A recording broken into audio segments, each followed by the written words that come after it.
When you look at a company's financial statements, you see all the big numbers, right? Sales, profits, assets. But what about the story that's happening behind those numbers? Well, today we're grabbing our investigator's magnifying glass and diving deep into International Accounting Standard 24. Think of it as our playbook for uncovering the hidden relationships that can secretly shape a company's entire future. So let's just jump right in with the huge question. Can a company's relationships, its connections, actually be more important than its sales figures? I know, it sounds a little crazy, right? But the ties a company has can influence literally everything, from the prices it sets to the deals it never even makes. That's the mystery we're about to unravel. So, how are we going to crack this case? Well, we've got a 5-part game plan. First, we'll talk about why all this transparency is so incredibly important. Then, we're going to identify the suspects, who actually counts as a related party. After that, we'll look at what evidence they have to reveal, we'll touch on a special exception for governments, and then we'll wrap it all up with what this really means for you. All right, first up, Section 1, Why Transparency is Key. We're going to dig into this idea of hidden influence and figure out why a standard like this even needs to exist in the first place. The main goal of IAS 24 is actually pretty simple, but it's incredibly powerful. It's all about making sure a company's financial report gives you more than just the final score. It needs to tell you which players on the field might have been quietly helping each other out. It forces us to ask, were these numbers the result of fair play, or were they shaped by cozy relationships?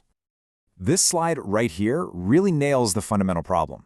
Think about it like this. Imagine you're selling your car. If you sell it to a total stranger, you're going to haggle and fight for every last dollar to get the best price. That's a normal, unrelated party deal. But what if you sell that same car to your favorite cousin? You'd probably cut them a sweet deal, right? That's a related party transaction, and that price probably doesn't reflect what the car is actually worth. IAS 24 is all about shining a light on those family discounts, but on a massive corporate scale. And this is where it gets really subtle, but it's so important. The influence doesn't just come from the deals that happen. A transaction doesn't even have to take place for a relationship to change things. For instance, a big parent company might just tell one of its smaller subsidiaries, hey, don't even try to compete with your sister company over there. See, no money changed hands, there's no transaction to record, but that company's behavior and its potential profits were completely altered by that invisible influence. So that leads us right into Section 2. Who exactly is a related party? It's time to line up the suspects and figure out who's in the company's inner circle. When you boil it all down, the official definition really comes down to one word: power. A related party is any person or any other company that can pull the strings. So control is like being the parent company that has the ultimate say. Joint control is more like a partnership where two bosses have to agree. And significant influence? Well, that's like being the trusted advisor whose opinion carries so much weight that it pretty much directs the outcome, even without a formal vote.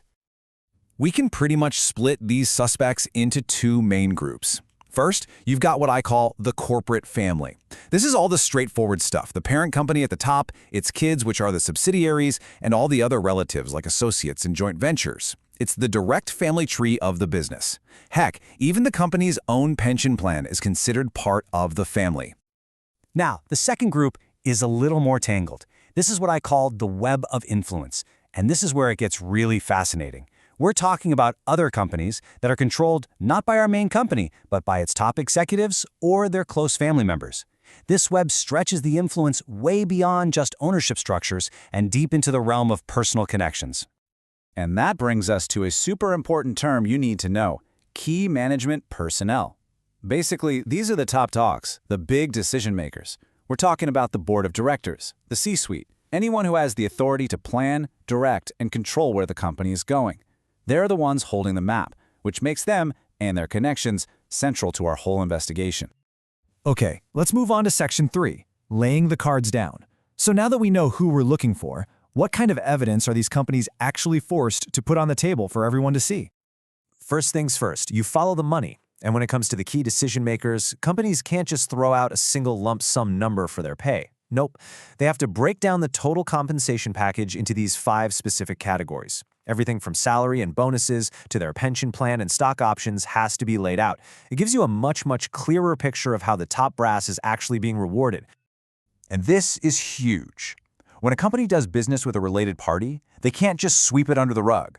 They have to follow this 4-step checklist, at a minimum.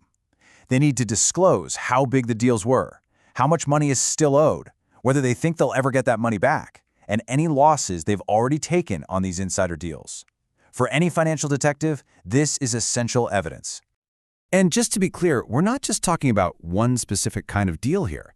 The disclosure net is cast super wide.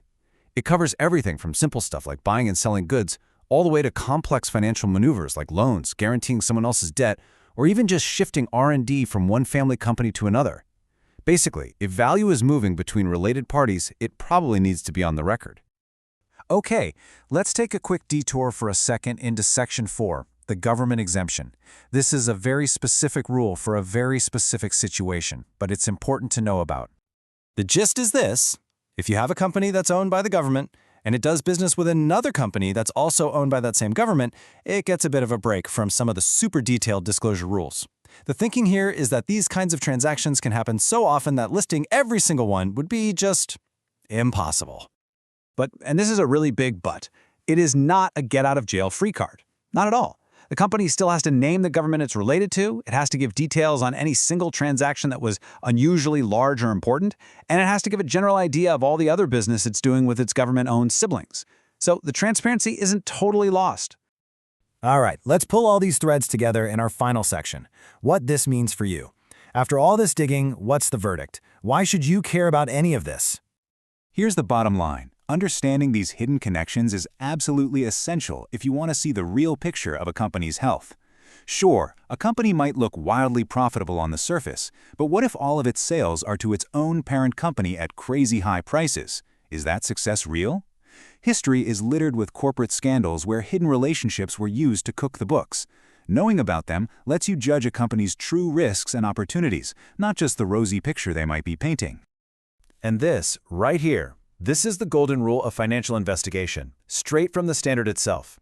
It tells us to look at the substance, the reality, of a relationship, not just the legal piece of paper that defines it. It's a reminder to think like a detective and to look past the obvious to understand what's really driving a business. So, we've come full circle. Can a company's relationships be more important than its sales? Absolutely. They can prop up a struggling business or hide massive risks in a company that looks strong. So here's my question for you.